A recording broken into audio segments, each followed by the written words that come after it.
December 30th, 1985. The Hunts Point section of the Bronx. A dismembered torso floated in the murky waters near the Whitestone Bridge, wrapped in plastic and weighted with concrete blocks. When NYPD divers recovered what remained of the body, the victim was identified as Michael Hawley, a small-time drug dealer who had made the fatal mistake of cheating the wrong people. If you're enjoying this deep dive into the story, hit the subscribe button and let us know in the comments from where in the world you are watching from today. This wasn't a Gambino hit. It wasn't Genovese work.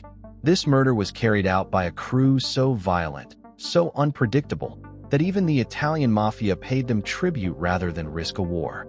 They called themselves the Westies. And for 2 decades, they turned Hell's Kitchen into the most dangerous neighborhood in Manhattan through a simple philosophy: extreme violence solves every problem. Hell's Kitchen in the 1950s was controlled by the Italian families, specifically the Genovese crime family. It was a working-class neighborhood of Irish longshoremen, Italian immigrants, and Puerto Rican families packed into tenements along the Hudson River. The Italian wise guys provided order, collecting tribute, settling disputes, keeping peace through measured violence when necessary. But sometime in the mid-1950s, that order began to break down. Mickey Spillane was born in Hell's Kitchen in 1933. He grew up on West 43rd Street in a neighborhood where disputes were settled with fists, where the local Irish bars served as unofficial community centers and courtrooms.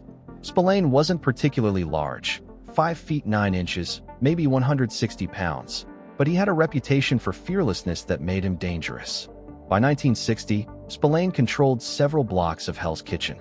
He ran numbers, collected debts, and operated a loan-sharking business out of the White House Bar on West 46th Street. His territory was small, but his reputation was growing. The Italian families tolerated him because his operations were minor and because forcing a confrontation might draw unwanted attention. That calculation would prove catastrophic. Spillane understood something about the psychology of organized crime that the Italians had forgotten. If you could calibrate violence perfectly, make it sudden, shocking, and seemingly random, you could control an entire neighborhood with a relatively small crew. In 1961, a Genovese associate named Tony Bentro was collecting tribute from bars along 9th Avenue. When he walked into the White House Bar and demanded payment from Spillane, Spillane calmly finished his beer, walked outside, and beat Bentro unconscious with a tire iron in broad daylight. The message was clear: Hell's Kitchen belonged to the Irish again. The Genovese family faced a choice.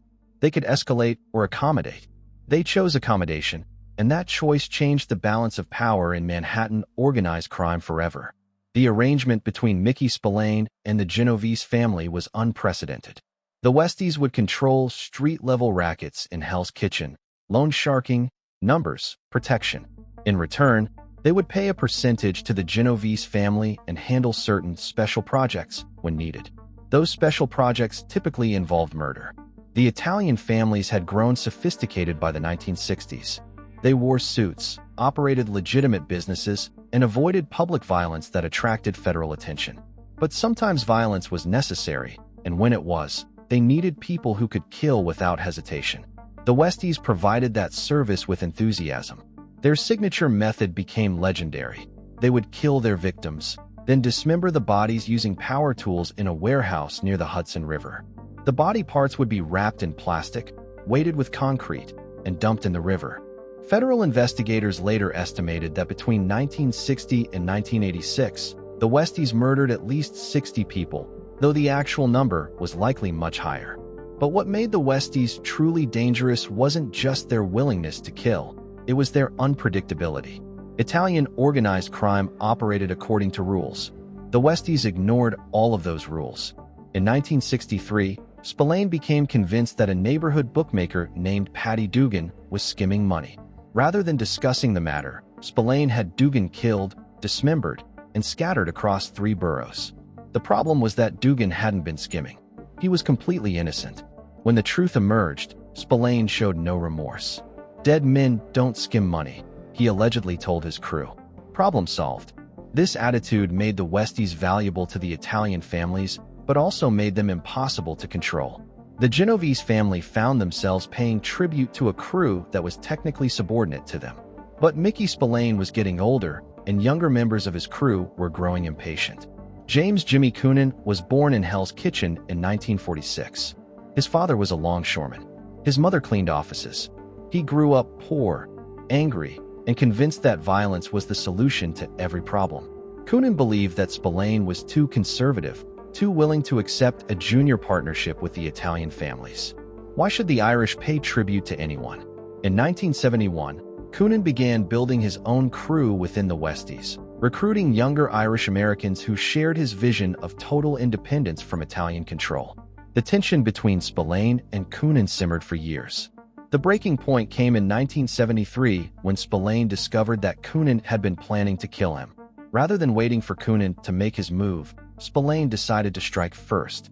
On May 13, 1973, he lured Coonan to a meeting at the Sunbright Bar, intending to kill him. But Coonan had anticipated the trap. He arrived with 3 armed associates and shot Spillane dead in the bar's backroom. Jimmy Coonan's vision for the Westies was simple. They would no longer be junior partners to anyone. They would control Hell's Kitchen completely and force the Italian families to treat them as equals. To achieve this, Coonan understood that he needed to demonstrate a level of violence so extreme that no one would dare challenge him. Within months of killing Spillane, Coonan murdered 3 Westies he suspected of disloyalty. But these weren't quick executions. They were torture sessions that lasted hours, conducted in a warehouse that became known as the Meat Factory. Word spread through Hell's Kitchen that Coonan would kill anyone for any reason. The psychological impact was devastating. Even hardened criminals were terrified of Coonan and his crew. If you find this story engaging, please take a moment to subscribe and enable notifications. It helps us continue producing in-depth content like this. But Coonan's masterstroke came in 1975 when he orchestrated the murder of Ruby Stein, a loan shark with connections to the Gambino family. Stein wasn't just killed, he was tortured for information, then dismembered while still alive. According to later testimony, Coonan kept Stein's head in a freezer for weeks, occasionally removing it to show visitors what happened to people who crossed the Westies. The murder of Ruby Stein brought the Westies to the attention of the FBI. Federal investigators had focused primarily on the Italian families, considering the Irish gang's minor players. Coonan changed that perception overnight. Special Agent Bruce Mal later testified about the challenge the Westies represented. The Italian families operated according to predictable patterns. The Westies were chaos. They killed people for no reason we could understand. They were impossible to predict and nearly impossible to infiltrate. But in 1979, they got a break when Kevin Kelly, a longtime Westie associate, was arrested on federal weapons charges.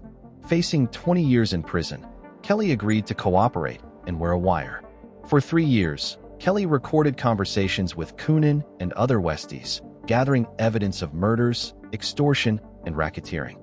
The investigation culminated in March 1986 when federal agents arrested Coonan and 7 associates on RICO charges. The indictment included 28 murders spanning 2 decades. But even as Coonan sat in custody, the violence continued. Mickey Featherstone, Coonan's chief enforcer, had been running the Westies during Coonan's imprisonment. In late 1985, Featherstone himself was arrested for the murder of Michael Hawley, the dismembered body from our opening. The problem was that Featherstone hadn't committed the murder.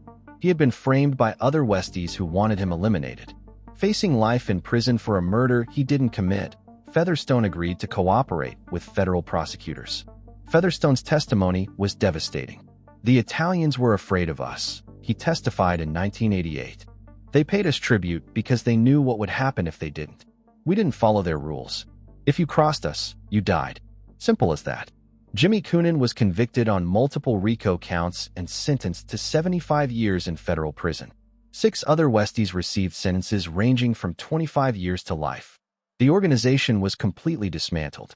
The Westies had proven that the Italian families could be challenged, that extreme violence could overcome traditional criminal hierarchies. But they also demonstrated the limits of organized crime itself. They succeeded through pure brutality, but that same brutality made them impossible to sustain. They had no long-term planning, no institutional memory, no mechanism for resolving disputes except murder. They were a terrorist organization masquerading as a criminal enterprise. The Italian families, for all their flaws, understood that organized crime required organization. Rules, hierarchies, codes of conduct. These weren't just traditions, they were necessary constraints that allowed criminal enterprises to survive over decades.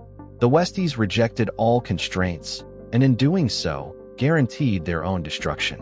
Today, Hell's Kitchen is one of the most expensive neighborhoods in Manhattan. Jimmy Coonan remains in federal prison, serving his 75-year sentence in solitary confinement. He is 78 years old and will never be released. The lesson of the Westies isn't that violence doesn't work in organized crime. It's that violence alone isn't enough. You need structure, discipline, and the ability to control your own impulses. The Westies were the most feared crew in New York for 2 decades, and they left behind nothing except bodies and trauma. They were the most successful failure in organized crime history. They got everything they wanted and lost everything they had. In the end, the Irish mob that made the Mafia pay rent discovered that rent isn't the same as ownership. You can terrorize people into giving you money, but you can't terrorize them into respecting you. And you can rule through fear, but you can't survive by it. The Westies proved that extreme violence could challenge even the most established criminal organizations. But they also proved that extreme violence, without any other organizing principle, leads inevitably to self-destruction.